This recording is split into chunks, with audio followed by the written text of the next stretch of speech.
Hey guys, my name's Evan and welcome to Country View Acres.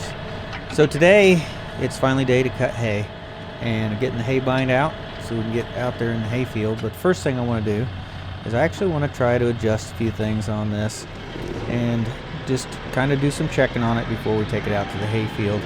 So we're going to take it up to the pole barn and see if we can wrench on this a little bit.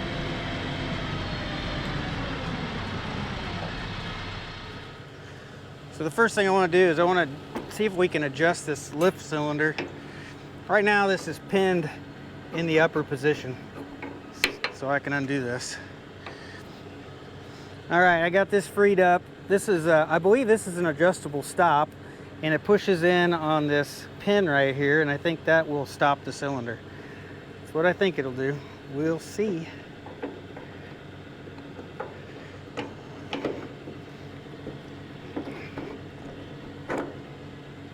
All right, I'm trying to get this to clamp down on this hydraulic shaft. Hopefully right there. Well, not ideal. Still moves. Let's see if this theory works. We're gonna lower this and see if it stops against this. Oh, that worked. It stopped it. All right, well that worked. So as soon as that pin was hit, it just locked that cylinder up so it wouldn't go down any further. And that's helping adjust our cut height and making it just a little bit higher. It stops right before the skid shoes or the skis that are underneath there are about this far above the ground. So that way we're not riding on the skid shoes the whole time. If it hits uneven ground, the skid shoes will work, keep the cutter out of the ground, but mostly it should rely on the cylinder now, and I think that's going to be better. So the next thing I want to do is I just want to check the gap in between the rollers. So the maximum gap is 1/16 of an inch, and then the minimum gap is you don't want them to touch. So let me just check here. So it's tight right there, so it's definitely less than 1/16 on that side.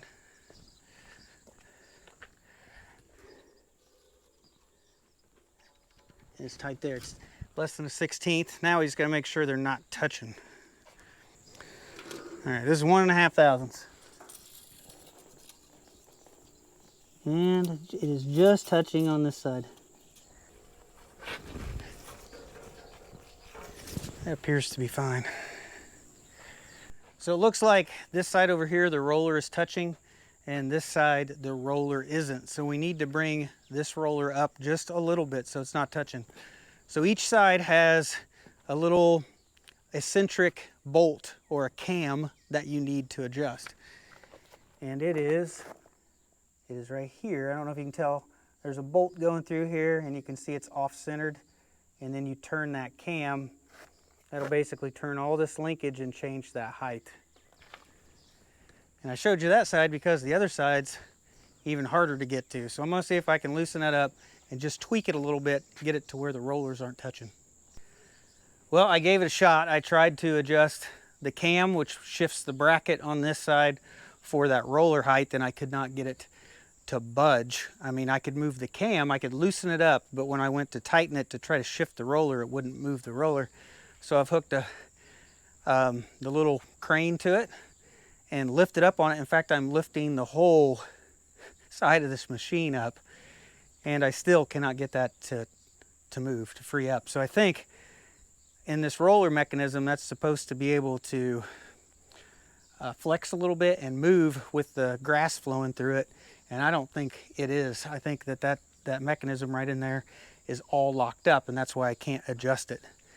But I'm gonna have to tackle that another day. I need to cut hay, so I'm gonna go ahead and get everything put back together here, and we're gonna head about to the hay field, start cutting.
So we got the hayfield cut. No, we did have some of this in there. This is like some summertime grass, some warm weather grass. Some of it's fairly stemmy, and that's gonna make our hay quality a little bit less. Of course, we do have our alfalfa in here, and then we've got our orchard grass. And this is really what we want right here, is the alfalfa and orchard grass.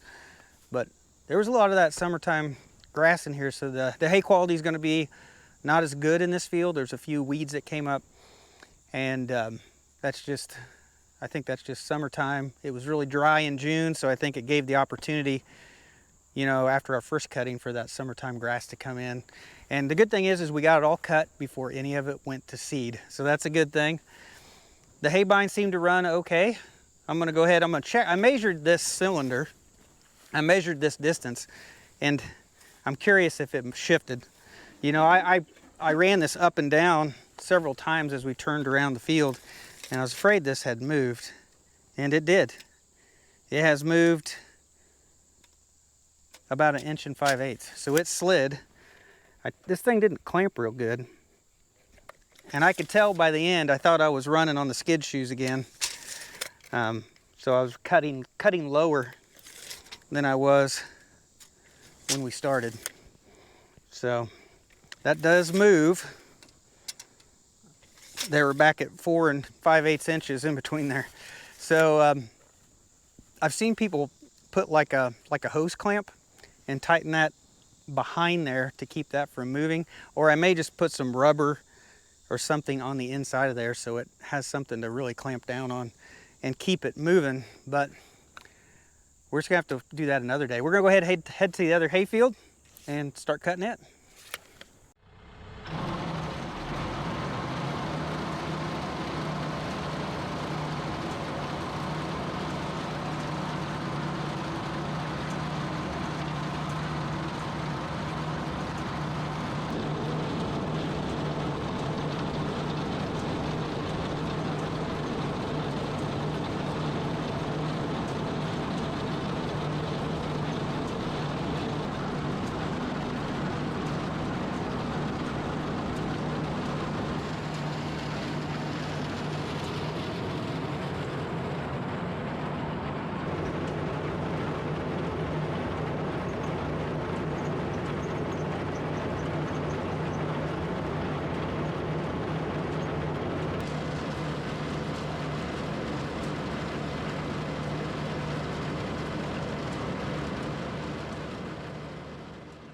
This field took me about 1 hour and 15 minutes as well.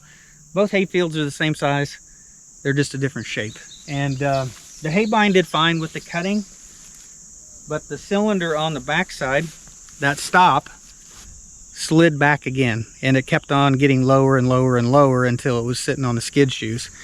And I would prefer it to be, the skid shoes just to be raised up a little bit and not have to ride on them, because those skid shoes just push against the ground and they end up almost making like skid marks, you know, on the ground. They kind of track up the field, and that's what I don't want to happen. I'd like to get that stop to work, so I'm going to work on that and hopefully get it to where I can get it to clamp down tight and hold the proper level that I want it to. Now the other thing that went wrong is my hoses, these hydraulic hoses, the clamp that's back here, it ended up coming loose and my hydraulic hoses came off. And after it came loose, the whole mechanism, the whole little clamp and the wing nut came all the way off and fell somewhere out here in the hayfield. and I noticed it on the third pass. So I know it's out here somewhere, so I'm gonna walk around and hopefully I can find that metal clamp, maybe the wing nut, but I would hate to bale that up into a bale of hay here in the next couple days. So hopefully I can find the clamp that holds those hydraulic hoses, or else I'll just have to make another one. So I did end up taking 2 laps around the hayfield, trying to see if I can find that clamp that held the hydraulic hoses. I was hoping it just vibrated off the left-hand side, was sitting right on top of some cut hay, easy to see, but no luck, didn't find it. I probably will never find it. I'll probably have to end up making another one. But I think that's going to be it for today's video. The only thing I'm going to do now is I'm going to take this back, take a leaf blower to this, and try to blow out all the grass and everything, get it all clean before we put it away. But I think that's it for this video, guys. So thanks for watching, and I'll see you in the next one.